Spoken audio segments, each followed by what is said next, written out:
diaporama, c'est bon? Parfait. Impeccable, super. Bien. Merci, merci Evgenia, merci Alice de votre invitation. Bonjour à tous. Donc, je suis Étienne Deveau, ingénieur conseil à la CRAMIF. Je vais vous présenter la CRAMIF tout de suite après dans le déroulement.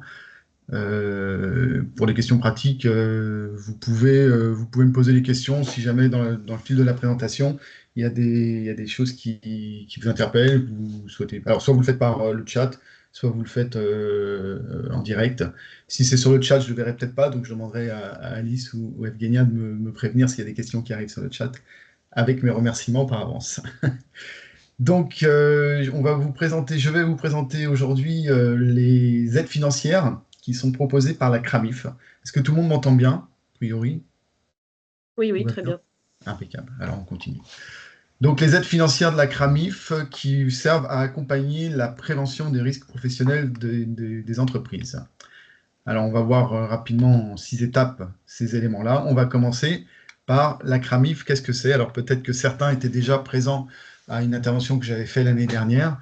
Ça sera une répétition, mais pour les autres, ça sera un nouvel éclairage. Donc, la CRAMIF, c'est l'acronyme de la Caisse régionale d'assurance maladie d'Île-de-France. C'est un organisme de la sécurité sociale, un organisme de droit privé qui a des missions de service public. Donc, il y a une compétence sur l'Île-de-France, comme vous voyez sur la carte à côté. Il y a en province, ce sont l'équivalent, les organismes qui font la même chose que nous, ce sont les CARSAT, Caisses d'assurance retraite et de santé au travail. Voilà. Et nous, comme on ne gère pas la retraite, on est une CRAM, Caisse régionale d'assurance maladie. Alors, rapidement, culturellement, pour vous rappeler la sécurité sociale. La sécurité sociale, c'est 5 branches. La branche maladie, dont on entend beaucoup parler. La branche retraite, dont on entend aussi pas mal parler et qui va nous concerner dans de nombreuses années pour certains, plus proches pour d'autres. La branche famille, les allocations familiales. La branche risque professionnel ATMP, c'est la branche à laquelle la CRAMIF appartient, qui est l'assureur des risques professionnels, l'assureur pour les accidents de travail et les maladies professionnelles. Et la branche recouvrement qui sert à collecter les cotisations sociales, l'URSSAF, que vous connaissez certainement dans vos activités RH, qui en fait est le financeur de la sécurité sociale par le biais des cotisations qui sont recouvrées auprès des entreprises notamment. C'est pour ça qu'on parle d'un budget de sécurité sociale et d'un budget de l'État. Ce sont deux budgets différents. Alors, les risques professionnels, si on rentre dans cette branche-là, les missions principales des risques professionnels de la branche ATMP, c'est prévenir les risques, réparer les accidents de travail, maladies professionnelles et leurs conséquences, et tarifer. Donc, vous envoyez tous les ans un taux de cotisation pour chaque entreprise qui est recalculé chaque année. Contrairement au taux de cotisation maladie, retraite, famille, etc., le taux de cotisation risque professionnel est vraiment recalculé par année, chaque année, et est lié à la sinistralité de l'entreprise ou du domaine d'activité. Je ne rentre pas dans les détails, mais pour les plus petites entreprises, c'est mutualisé. Pour les entreprises à partir de 20 salariés, c'est un taux qui est calculé à partir de la sinistralité de l'entreprise. Dès que vous avez un accident de travail, une maladie professionnelle dans votre entreprise à partir de 20 salariés, il y a un impact direct sur votre taux de cotisation. Pour l'Île-de-France, la CRAMIF, c'est 5 31 000 salariés, 530 000 établissements. On est organisé en antenne départementale, donc l'antenne de Seine-et-Marne, à laquelle j'appartiens, est une de ces 8 antennes. En Seine-et-Marne, on a 43 000 établissements. On a des laboratoires, des centres de mesure physique, des laboratoires toxicologie chimique et des laboratoires des biocontaminants. Et on a aussi un service formation. Ces laboratoires et ces services de formation, c'est des collègues spécialisés qui interviennent chez vous pour les laboratoires ou qui assurent des formations auxquelles vous pouvez assister pour le service formation. Ces interventions et ces formations sont, alors on dit gratuites, mais elles sont prépayées par l'intermédiaire de votre taux de cotisation, puisque c'est des collègues qui sont salariés de la CRAMIF, et il n'y a pas de frais pédagogiques supplémentaires. Quand vous suivez une formation à la CRAMIF, vous n'avez pas à payer de frais pédagogiques. Vous avez juste vos journées de travail, voilà, qui sont qu'on ne prend pas en charge évidemment, mais voilà, le catalogue, vous pouvez accéder au catalogue sur le site cramif.fr. Vous verrez, il y a tout un tas de formations à laquelle vous pouvez assister. Alors, comment on agit, nous, concrètement? Donc, comme je vous disais, on est votre assureur sur le risque AT-MP, assureur obligatoire pour les entreprises du régime général et pour tout salarié à chaque fois qu'il y a une structure qui a des salariés au régime général. Je prends les exemples des collectivités territoriales qui ont un certain nombre de salariés contractuels au régime général. Donc, nous, on est assureur pour ces salariés-là des collectivités territoriales. On n'est pas assureur des salariés de statut public, en fait. Voilà. Nos missions, ce sont des missions de contrôle. On entre dans les entreprises avec une mission de contrôle pour s'assurer. Très souvent, c'est une mission qui se tourne vers du conseil, puisque on est une équipe de contrôleurs, d'ingénieurs qui avons une formation technique, qui avons une expérience en entreprise. Actuellement, on est en train de recruter des collègues contrôleurs et ingénieurs. Je participe à ce recrutement et il nous faut un minimum d'expérience et il nous faut aussi de l'expérience d'entreprise, pas forcément de l'expérience en santé sécurité au travail, en QHSE, mais une expérience d'entreprise. Moi, personnellement, quand je suis entré à la CRAMIF il y a 17 ans, je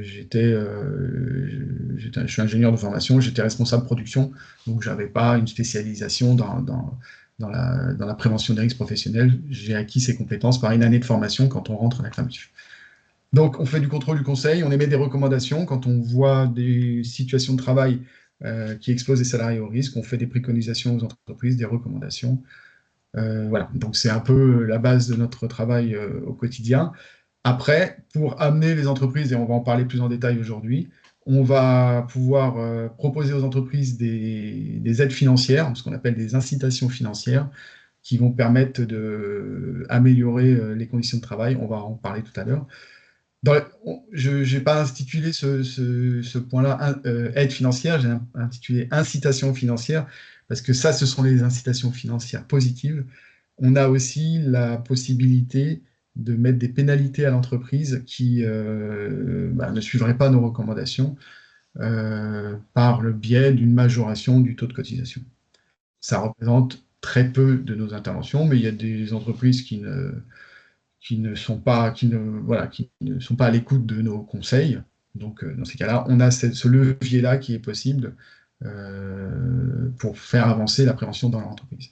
Donc, comme je disais, on a des laboratoires, on a donc ce support technique, ils peuvent venir caractériser un peu plus précisément un certain nombre de risques, donner des conseils. La semaine prochaine, par exemple, j'interviens dans une entreprise avec un collègue du laboratoire parce qu'ils ont des problèmes, ils ne savent pas comment capter les polluants, que ce soit en usinage, en soudage, en découpe de bois, etc. Donc, on vient avec le collègue spécialiste du laboratoire et on va leur donner des conseils. À partir de là, ils vont consulter des fournisseurs qui vont leur faire des propositions que nous, on va étudier aussi. Ça peut être intéressant parce que voilà, ce sont quand même nos collègues sont quand même spécialistes de ce genre d'activité. Et à partir de là, ils vont nous demander si ils peuvent être accompagnés financièrement, etc. etc. Donc voilà, ça c'est aussi important. On travaille aussi sur la conception du lieu de travail. C'est très important ça aussi parce que dans la plupart des cas, une entreprise qui va déménager, qui va s'agrandir, qui va mettre en œuvre une nouvelle activité, notamment quand on aménage un lieu de travail, quand on fait une extension d'une clinique ou quand on fait une extension d'un atelier, etc. On n'a pas forcément, c'est pas quelque chose que le chef d'entreprise ou voilà, son équipe fait régulièrement. Donc, ils peuvent passer à côté d'un certain nombre de choses qui sont vraiment importantes, qui vont impacter sur le travail des salariés tout au long de l'activité. Et nous, on arrive avec un regard un peu plus, avec du recul, avec je dirais une certaine expertise sur cette conception du lieu de travail. On va dire attention à ça, attention, pensez bien à ça. Moi, j'ai vu une foule de projets qui ont été corrigés par un trait de crayon, je simplifie les choses, mais par un trait de crayon au moment de la conception, parce qu'on leur avait donné des conseils. Et ça évite, après, quand on arrive et qu'on voit qu'il y a un problème, de sortir le marteau-piqueur, ou pour caricaturer là aussi, mais voilà, d'avoir des réinvestissements lourds pour remettre en conformité ou pour soustraire les salariés à l'exposition à un risque, quoi. Donc, vaut mieux se prendre le plus en amont possible. Nous, on insiste beaucoup sur la conception. C'est très, très important.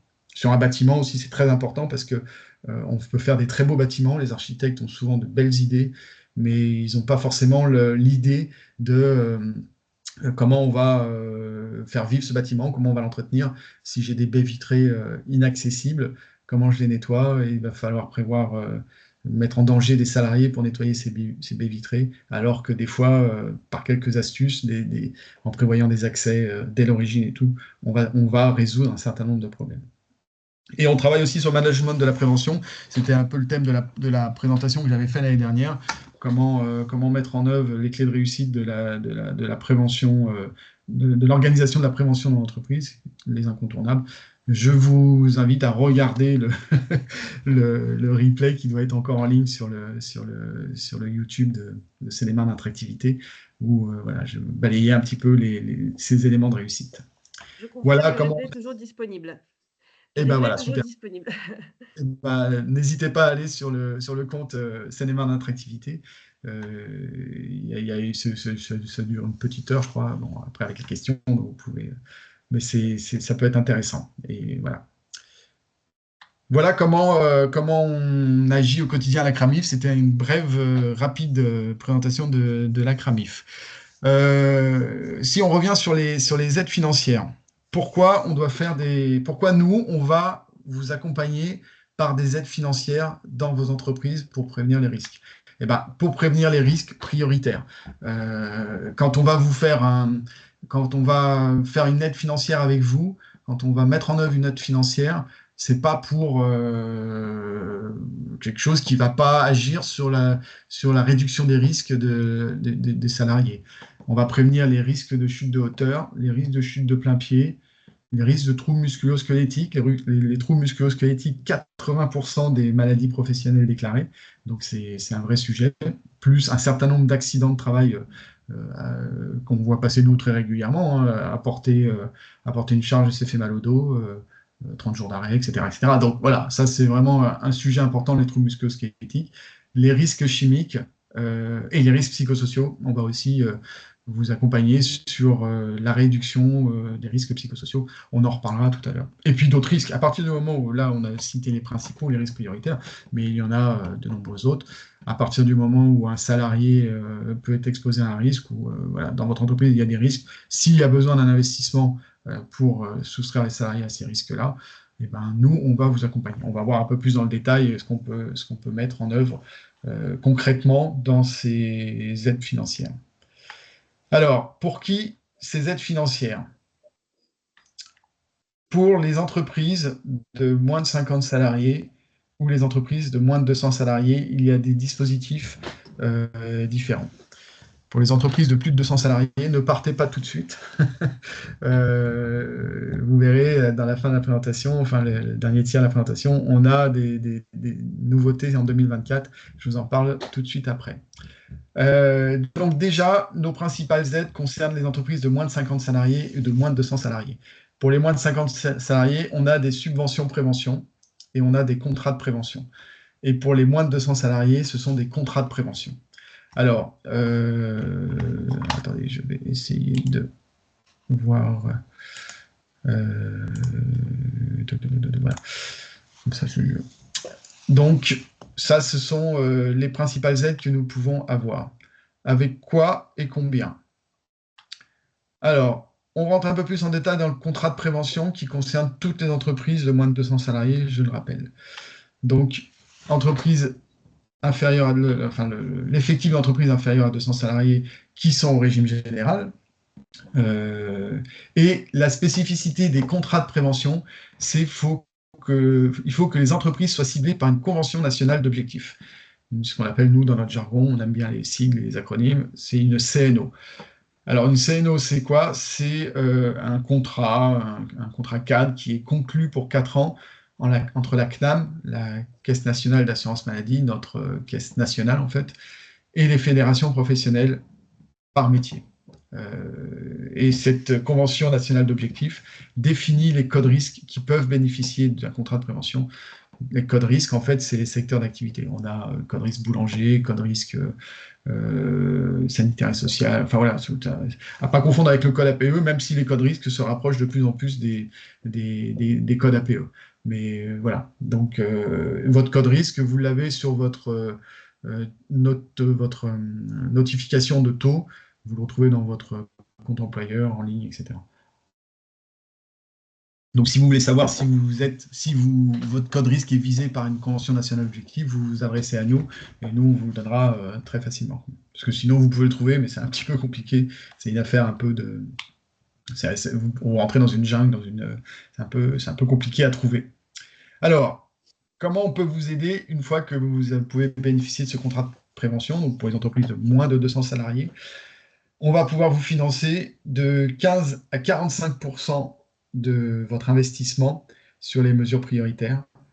Plus vous allez mettre en œuvre un équipement productif sur lequel vous allez avoir un retour sur investissement parce que vous améliorez la productivité, et ben, moins on va vous aider, c'est logique. Si on va vous financer une machine qui vous permet, je sais pas, de mettre en forme des cartons plutôt que ça soit fait à la main, vous allez gagner sérieusement en productivité. Ben, on va vous aider quand même, mais on va vous aider moins que si vous mettez en œuvre une insonorisation, parce que là, typiquement, une insonorisation, ça va vous permettre de réduire le bruit, de réduire l'exposition au bruit de vos salariés.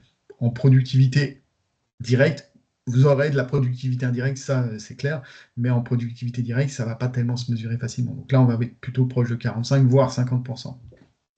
Donc en moyenne, on est plutôt sur une aide autour de 25%, sauf si on est sur des priorités, des produits CMR, etc. Mais voilà. Au total, on va être autour de 30% sur un contrat de prévention. On va monter jusqu'à 70% pour des formations ou pour des interventions je dirais de consultants, notamment sur les risques psychosociaux. On peut aussi dire, bah, nous, on voudrait que vous mettiez ça en œuvre, on ne va pas vous aider financièrement parce que ça ne rentre pas dans notre cadre, mais comme on vous souhaiterait quand même que vous le mettiez en œuvre, on le met dans le contrat, ça ne sera pas financé, mais si vous ne le faites pas, vous ne bénéficierez pas du financement à côté, quoi, annexe. Voilà. Donc, retenez, grosso modo, voilà, les fourchettes ne sont pas fixées d'une manière définitive. On vous rencontre, on voit avec vous, c'est tout un tas de discussions qu'on peut avoir au moment où, avec le contrat de sécurité, avec l'ingénieur conseil, sur le montant des priorités, enfin des aides qu'on peut vous apporter. Ce qui est important, c'est que cette subvention, c'est d'abord une avance qu'on va vous faire, mais on va la faire une fois que vous aurez payé votre investissement, parce qu'on verse sur présentation de factures acquittées. Donc ça, c'est important aussi, parce qu'on peut dire, bah, moi j'ai un gros investissement, il faut prévoir dans votre trésorerie, dans la trésorerie de l'entreprise, de régler votre fournisseur, et une fois que vous avez réglé votre fournisseur, vous nous transmettez la facture acquittée, payez-le par, etc. Et nous, à partir de là, on met en œuvre le paiement auprès de notre service comptabilité, notre agent comptable, qui va débloquer les fonds, qui seront... alors, comptablement, moi je ne suis pas spécialiste, mais ça s'appelle une avance, et puis qui est transformée en subvention très rapidement. Voilà. Et alors l'autre dispositif dont je vous ai parlé, pour les entreprises, exclusivement pour les entreprises de moins de 50 salariés, là, ce sont les subventions prévention. Les subventions, autant le contrat de prévention, on va faire du sur-mesure en fonction de vos besoins, on va arriver à s'adapter du moment que ça rentre dans la fameuse CNO, la Convention nationale d'objectifs. Mais là, on va pouvoir naviguer dedans et vous accompagner sur des aides financières sur mesure, on va dire. Autant les subventions de prévention qui sont réservées aux moins de 50 salariés, ça va être plus ce qu'on appelle du prêt-à-porter. C'est des cahiers des charges qui sont plus précis Et là, ça va être plus simple, puisque c'est pour une entreprise de moins de 50 salariés, donc on va être un peu moins administratif. Ça va être beaucoup plus simple. Je vous expliquerai plus tard la démarche, mais ça va être plus directement sur des présentations de factures. Quelque chose que je n'ai pas dit, qui est important sur le contrat de prévention, il ne faut réaliser aucun investissement, il ne faut valider aucune commande avant qu'on ait signé ce contrat de prévention. Les entreprises viennent nous voir en disant j'ai acheté telle machine, qui améliore les conditions de travail. Et ben, nous, on leur dit c'est trop tard. On ne peut pas vous financer parce que comme c'est du sur-mesure, on doit aussi en parler avec vous, voir si vous pouvez prendre telle ou telle option qui va aller un peu plus loin dans l'amélioration des conditions de travail des salariés, moyennant quoi nous, on augmentera notre fourchette de participation.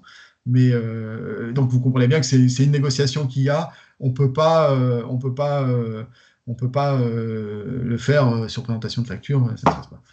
Les subventions prévention, c'est beaucoup plus simple parce que là, comme on est sur un cadre relativement, c'est du prêt-à-porter, donc vous prenez parmi les propositions qu'il y a ce que vous avez, et là, on va pouvoir arriver sur facture. Bon, il faut quand même respecter un certain ordre, on en reparlera juste après. Donc, le panorama des subventions prévention qui peuvent être proposées par la CRAMIF, donc ça va être, on va vous aider sur des caisses sécurisées pour les petits commerces, on en voit de plus en plus chez notre boulanger, etc., pour prévenir un certain nombre de risques. Sur les risques ergonomiques au sens large, on en reparlera en détail tout à l'heure. On a des subventions RPS accompagnement, je le développerai aussi un petit peu tout à l'heure, Top BTP, je développerai aussi celui-là. Et puis alors, risque chimique, équipement. Donc dans risque chimique, équipement, par exemple, il y a une liste de matériels qui peuvent être financés. Donc là, vous voyez, c'est du prêt-à-porter. Si vous avez ce matériel-là, je pense par exemple à une Sorbonne de laboratoire, ben, voilà, qui répond au cahier des charges, bien sûr, c'est pas n'importe laquelle. Et ben du coup, vous pouvez venir avec votre facture et nous, on va vous aider sur cet investissement-là. Captage, peinture, menuiserie, captage de fumée de soudage aussi, par rapport à des torches aspirantes, par rapport à des aspirations localisées, etc. Captage de fumée de diesel, on va être sur du captage de fumée de diesel dans les garages ou dans les centres de contrôle technique. Quand un moteur tourne dans un espace clos, voilà, il y a des fumées de diesel, alors, on va en avoir de moins en moins des fumées de diesel, mais il y en a quand même toujours, et puis même des fumées de moteurs thermiques, c'est toujours chargé de particules nocives. Donc nous, ce qu'on demande, c'est qu'elles soient captées à la source, au pot d'échappement, et là, on accompagne les entreprises sur le financement de ces dispositifs, encore une fois, qui doivent répondre au cahier des charges. Et par rapport à l'amiante aussi, mais là, je ne rentre pas forcément dans le détail non plus. Alors, petits exemples rapidement. Subvention caisse sécurisée. Sur une caisse sécurisée, par exemple, on va vous aider à hauteur de 50% du montant hors taxe de l'ensemble des investissements pour l'acquisition d'une caisse sécurisée avec monnayeur automatique à hauteur. Vous voyez un peu une petite photo rapide à côté. Et un trapon de transfert de fonds qui peuvent être nécessaires aussi pour sécuriser l'action de transfert de fonds depuis cette caisse sécurisée vers un collecteur de fonds, les entreprises qui viennent, les convoyeurs de fonds qui viennent chercher. Cette subvention, elle est plafonnée à 25 000 €. Donc l'investissement peut monter jusqu'à 50 000 € de la part de l'entreprise, puisque nous, on l'aide à 50%. Donc la subvention est plafonnée à 25 000 € et le montant de la subvention ne pourra pas être inférieur à 1 000 €. Oui, parce qu'après, voilà, ça n'a pas tellement de sens. Donc ce qui permet, en fait, d'après les tarifs que nous, on a, cette subvention permet de financer jusqu'à 3 caisses sécurisées. Ce qui peut être intéressant dans des structures un peu importantes. Voilà.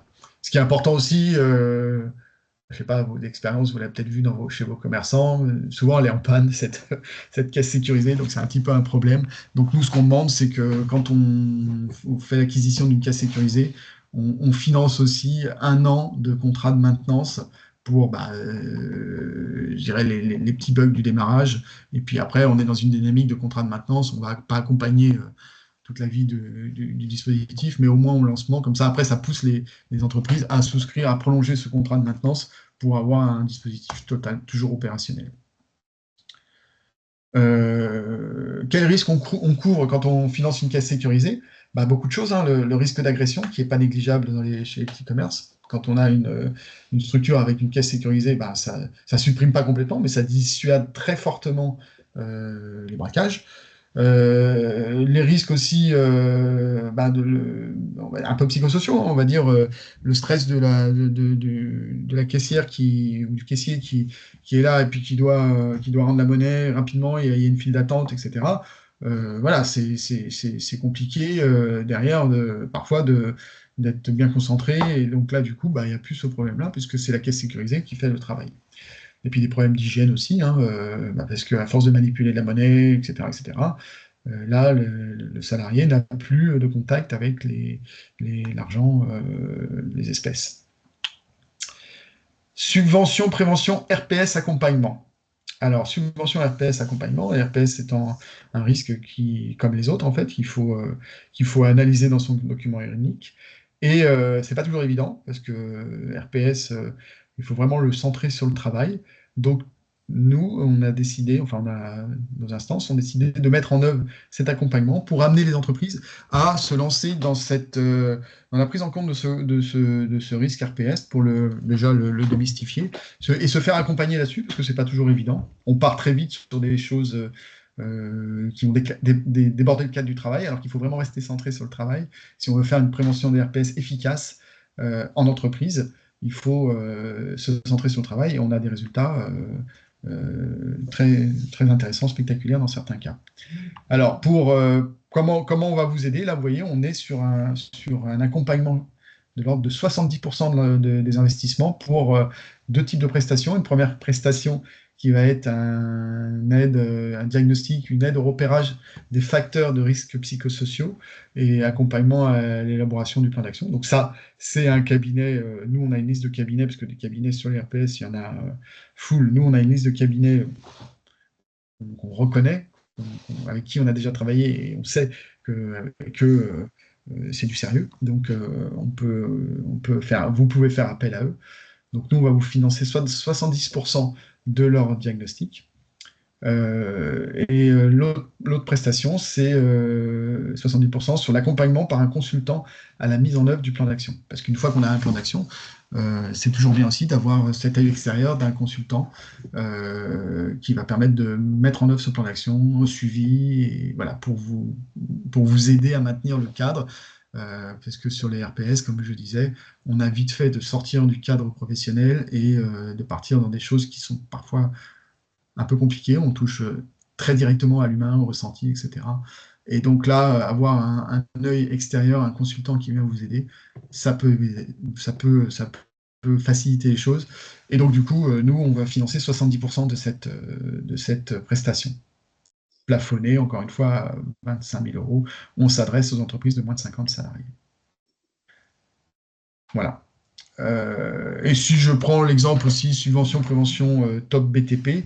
Alors, subvention, prévention, top BTP, on va rentrer un peu plus dans les détails, mais voilà. Je ne sais pas s'il y a des entreprises du BTP parmi vous, mais c'est pour vous donner un exemple de ce qu'on va faire, ce qu'on peut faire sur des choses un peu plus concrètes. Donc, les risques de chute de plein pied, les risques de chute de hauteur, d'ensevelissement, les défauts d'hygiène sur les chantiers, etc., etc. Et faire monter en compétence aussi les professionnels. Donc là-dessus, voilà, on va vous aider, protection des trémies, protection des ascenseurs. Alors, vous voyez, on est vraiment sur du concret. Plancher provisoire pour obturer les trémies, escalier provisoire, etc. On va vous financer à 50%. Là, on est sur les risques de chute de hauteur et de plein pied. Sur les risques de chute de hauteur et de plein pied encore, voilà, des petites nacelles qui permettent d'accéder dans les bâtiments, ou alors des nacelles araignées comme ça, des nacelles individuelles pour pouvoir intervenir. En fait, nous, ce qu'on cherche à remplacer, c'est les échelles. Et donc, l'image que vous avez à droite, là, le salarié, c'est vraiment quelque chose qu'on arrive à mettre dans un véhicule et qui va pouvoir intervenir sur des prestations en hauteur sans avoir à travailler sur une échelle, parce que travailler sur échelle, un, est interdit, deux, et deux, il est interdit parce que c'est extrêmement dangereux et on a régulièrement des chutes. Il suffit de se promener d'ailleurs. Vous voyez souvent dans la rue des artisans qui interviennent sur des échelles vraiment en équilibre, alors que voilà, s'ils avaient un petit utilitaire dans lequel ils rentrent cette nacelle, ils pourraient tout aussi bien travailler en hauteur et en plus en sécurité.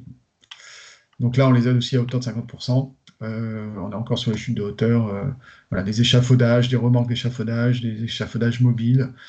Voilà, on va vous aider aussi à hauteur de 50%. les risques d'ensevelissement. Donc là, on va pouvoir aider les entreprises sur des modules qui vont permettre de supprimer ce risque d'ensevelissement lorsqu'on creuse des tranchées. Nombreuses tranchées sont creusées comme ça et on ne voit pas forcément des protections. Un ensevelissement, c'est fatal. Même si on est enseveli que jusqu'à au-dessus de la ceinture, très rapidement, on voit que Chef, les décès. Oui. Allô? Non, c'était une question. Non, pardon. Par rapport aux problématiques d'hygiène aussi, on va vous aider sur des bungalows de chantier mobile. Beaucoup d'entreprises, de petites entreprises vont avoir des chantiers mobiles, n'ont pas forcément l'hygiène. Donc là, on a des bungalows qu'on peut financer, qu'on met sur une remorque, 50%. Alors, on va pas financer les bungalows de décontamination pour les travaux de retrait ou de confinement d'amiante. C'est une autre aide. Là, on est vraiment sur les chantiers traditionnels, on va dire, où il faut quand même, dans ces bungalows, on va retrouver vestiaire, on va retrouver un petit réfectoire, les sanitaires, etc., etc. Donc ça, c'est important aussi qu'on puisse vous aider là-dessus. Voilà, sur le gaz d'échappement, on va financer des coffrets électriques de chantier. Voilà, tout ça pour vous dire un petit peu les aides concrètes qu'on peut avoir. On a fait un focus sur le top BTP, mais sur les autres, là, que vous avez vu, la liste que je vous ai présentée tout à l'heure, vous avez, je vous donnerai le lien pour accéder à tous ces éléments-là. Donc, rappel, taille des entreprises, entreprises de moins de 50 salariés, subvention, prévention, du prêt-à-porter, contrat de prévention, ça va être plus du sur-mesure. Et pour les moins de 200 salariés, on a le contrat de prévention. Alors là, on est sur du sur-mesure pour le contrat de prévention, sous réserve qu'on ait la Convention nationale d'objectifs. Vous verrez avec nous si ça vous intéresse. Je vous ai parlé tout à l'heure d'une nouveauté pour les entreprises de plus de 200 salariés et les entreprises de moins de 200 salariés aussi. Donc, on est sur la subvention prévention risque ergonomique, qui est la nouveauté 2024. Donc, voilà, c'est issu de la réforme des retraites. On appelle ça le FIPU. On appelle ça le FIPU en interne, le Fonds d'investissement pour la prévention de l'usure professionnelle, en fait. Donc c'est lié directement à cette réforme des retraites. On a un budget conséquent supplémentaire à utiliser pour accompagner les entreprises. Et l'usure professionnelle est ciblée principalement sur les risques qu'on appelle risques ergonomiques. Alors, les risques ergonomiques, comme je disais, 87% des maladies professionnelles sont actuellement liées au TMS. L'assurance maladie risque professionnel propose une nouvelle aide financière pour prévenir les risques liés aux postures pénibles, définies comme position forcée des articulations, manutention manuelle des charges, vibration mécanique. Donc ça, c'est ce qu'on appelle les facteurs qui exposent au risque de troubles musculo-squelettiques, TMS. Les aides directes entreprises, ça va être quoi concrètement? Alors, 4 types d'aides financières. On va vous aider sur des actions de prévention, donc financement d'équipements, de diagnostic ou de formation. On va vous financer sur des actions de sensibilisation. Si vous faites une campagne de sensibilisation dans votre entreprise par rapport à ces risques ergonomiques, une prévention risque ergonomique, on est aussi sur les postures pénibles, ça peut être dans les bureaux, quand on est assis et qu'on a des bureaux qui ne sont pas bien aménagés, des sièges qui ne sont pas extraordinaires. Voilà, il y a peut-être une campagne de sensibilisation à faire auprès des salariés pour aménager son poste de travail correctement. Aménager son poste de travail en télétravail, c'est un sujet de plus en plus important, puisqu'il y a beaucoup de salariés maintenant qui sont en télétravail et qui n'ont pas forcément un bon aménagement et du télétravail. C'est du travail, c'est un poste de travail qui doit être aménagé correctement. Donc, il peut y avoir des actions de sensibilisation pour alerter vos salariés, pour les impliquer. Voilà. Donc, ça se fait pas mal avec des cabinets, ou sinon votre service santé au travail aussi. Votre service santé au travail peut vous aider à organiser ce genre de sensibilisation, parce qu'ils ont des IPRP, ils ont des personnes qui peuvent vous aider. Encore une fois, vous payez une cotisation à votre service santé au travail, ils sont tout à même à intervenir dans le cadre de cette cotisation que vous payez, vous n'avez rien à payer en plus, et eux, ils nous sollicitent souvent en disant vous avez des idées, etc. Parce que voilà, ils ont des moyens qu'ils peuvent mettre à votre disposition. Sur des aménagements de poste, hein, dans le cadre de la PDP, alors encore, c'est encore un sigle, PDP, la prévention, la désinsertion professionnelle. Vous avez des salariés qui ont des problématiques suite à un accident de la vie courante ou dans le cadre du travail, qu'il faut maintenir au travail parce que la désinsertion professionnelle, ça va très vite. Donc, aménagement de son poste, etc., etc. C'est là, la subvention prévention va vous aider là-dessus. Et aussi, une nouveauté, le salaire de préventeur, on va pouvoir vous donner une aide. Alors, vous verrez, elle n'est pas énorme, mais on peut vous donner une aide. À partir du moment où vous avez un préventeur qui a des actions, qui est capable de justifier, qui mène des actions dans le cadre de ces actions, ces missions de prévention par rapport aux risques ergonomiques, on va pouvoir vous donner une subvention pour financer une partie de son salaire. Les équipements. Alors, les équipements, c'est une liste qui va évoluer. Hein, comme je l'ai dit, c'est une nouveauté 2024. Ça a été proposé déjà une première fois en mars. Ça a été réactualisé en mai, la liste des équipements. Et ça va être réactualisé régulièrement. Là, ce que je vous donne, c'est la dernière qu'on a, j'ai vérifié encore ce matin, c'est la liste des équipements de mai 2024. Donc, on va être sur les subventions par rapport à des équipements. Donc là encore, on est sur du prêt-à-porter. Hein. On est sur des dispositifs qui répondent à notre cahier des charges, mais qui rentrent dans cette liste-là, quoi. Alors pour les maisons de retraite ou les établissements de soins, on va être sur des lève-personnes sur rail, configuration en H, et c'est assez précis. Voilà, avec moteur et harnais, des potences de levage fixe, des portiques fixes ou mobiles. Et là, on va rentrer plus dans l'industrie, sur des palonniers et préhenseurs, des montes-meubles pour le déménagement, des montes-charges et montes-plats pour la restauration. Des équipements roulants, des transpalettes électriques, des tracteurs pousseurs pardon, et des diables monte-escalier, voilà. Des plans de travail règlement hauteur, donc des tables élévatrices motorisées, des plateformes à maçonner, des recettes à matériaux, et d'autres équipements. On est sur des filmeuses housseuses pour éviter le fameux filmage manuel qui est source de nombreux troubles musculo-squelettiques. Des pompes carrossiers, là on est dans les garages, des systèmes de bâchage, dépassage automatique des bennes, des autolaveuses compactes. Vous voyez, on est quand même sur des équipements qui sont relativement ciblés. Enfin, à partir du moment où on est sur des portiques fixes ou mobiles, palonniers et préhenseurs, déjà, on a beaucoup de demandes par rapport à ça parce que ça concerne beaucoup de situations de travail dans les entreprises.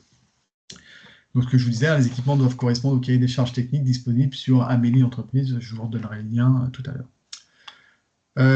Donc, quelles sont les entreprises qui sont concernées par ces risques ergonomiques? Donc, moins de 50 salariés, comme on disait, on est sur les subventions, contrats de prévention. Et là, moins de 200, on est sur le contrat de prévention. Et les entreprises de plus de 200 salariés, on va être sur ces fameux risques ergonomiques. Donc, ça concerne toutes les tranches, ça concerne toutes les tailles d'entreprise. Après, il y a des niveaux de financement variables en fonction de la taille de l'entreprise. Petit éclairage culturel, pourquoi on ne finance pas directement les entreprises de plus de 200 salariés?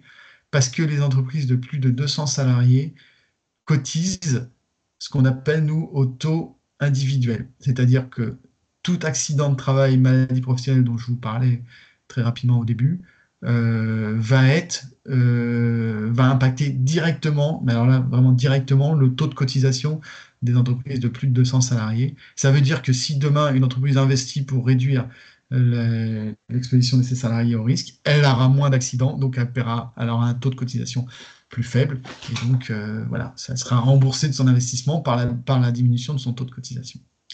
Alors que pour les entreprises de moins de 200 salariés, enfin surtout pour moins de 150, c'est pas intégralement. Moins de 20, c'est totalement collectif, c'est un taux qui n'est pas du tout individuel. Entre 20 et 150, c'est un taux qui est mixte entre collectif et individuel. Donc c'est pour ça qu'on aide les entreprises de moins de 200 salariés. Quel montant on peut vous accompagner, à quel montant on peut vous accompagner sur ces risques ergonomiques? Donc sur les actions de prévention, les équipements, etc., 25 000 € plafonnés. Les actions de sensibilisation, infographie, affiches, événementiels, etc., 25 000 € plafonnés. Aménagement des postes dans le cadre de la PDP, 25 000 € plafonnés. Et salaire des préventeurs, vous voyez, c'est pas énorme, mais c'est toujours ça. On va vous aider sur un forfait de 8 235 €. Ne me demandez pas pourquoi 8 235 €. C'est quelqu'un qui a dû sortir une calculette savante, mais je n'en ai pas les détails. Ce qui fait que pour les entreprises de moins de 200 salariés, on peut cocher, parmi ces quatre cases, on peut cocher différentes cases avec un plafond global à 75 000 euros. Voilà, pour faire simple. Par contre, pour les entreprises de plus de 200 salariés, oui, on va vous aider, mais on aura un plafond global à 25 000 salariés. Ça rejoint un peu ce que je vous disais sur le fait que si vous investissez pour la prévention d'une entreprise de moins de 200 salariés, vous aurez un retour sur le taux de cotisation et donc ça vous permettra de réduire vos coûts. Voilà. Alors, quelles sont les conditions? Bah oui, c'est pas complètement automatique pour pouvoir bénéficier de ces aides financières. Déjà, si vous vous adressez à la CRAMIF, il faut que l'établissement pour lequel vous sollicitez une aide financière, je dis bien l'établissement, doit être basé en Île-de-France. Sinon, vous vous adressez à la CARSAT. Ils ont les mêmes dispositifs. Il faut être à jour des cotisations URSSAF, évidemment. On ne va pas donner de l'argent à une entreprise qui doit de l'argent à la sécurité sociale. Ça serait quand même un peu surprenant. Votre document unique, donc le document d'évaluation des risques professionnels, il doit être à jour. Il faut que vos instances ou institutions représentatives du personnel soient informées de la démarche, si vous avez un CSE, etc. Et il faut que vos entreprises adhèrent à un service de santé et de prévention au travail, mais ça, c'est quand même globalement obligatoire, donc il y a rarement des surprises là-dessus. On a mis en petit, un peu plus grisé, enfin bleuté ciel, les disponibilités budgétaires de votre caisse régionale. Comme je vous dis, on a des budgets qui se sont débloqués. Donc là-dessus, c'est plus vraiment un problème. Ça l'était il y a quelques années. On arrivait des fois à cette période-là, octobre, et on disait, waouh, on n'a plus d'argent. C'était un peu un problème. Et surtout, il ne faut pas que vous soyez en procédure d'injonction ou de cotisation supplémentaire.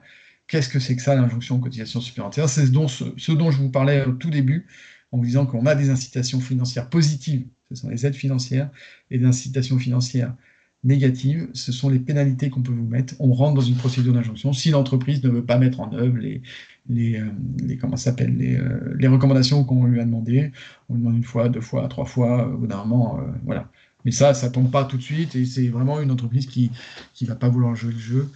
Quand on est dans une entreprise qui veut mettre en œuvre des moyens de prévention et qui veut se faire accompagner financièrement, on n'est pas dans la logique d'injonction. Donc là-dessus, voilà. Mais ça va mieux en le disant, il ne faut pas l'oublier ça. Alors, comment je fais ma demande? Comme je vous disais, pour les contrats de prévention, adressez-vous à l'antenne départementale. Donc, si vous êtes dans le Seine-et-Marne, et je pense que c'est le cas pour la plupart d'entre vous, adressez-vous à l'antenne de prévention de Seine-et-Marne. Je vous donne les coordonnées juste après.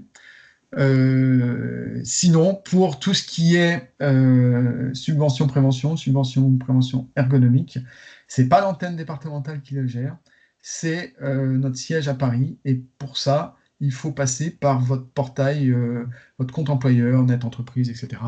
Donc voilà, une petite infographie là-dessus, vous retrouverez dans la présentation, je ne rentre pas en détail. Mais via votre compte ATMP, vous avez un onglet qui dit voilà, je souhaite demander une aide financière.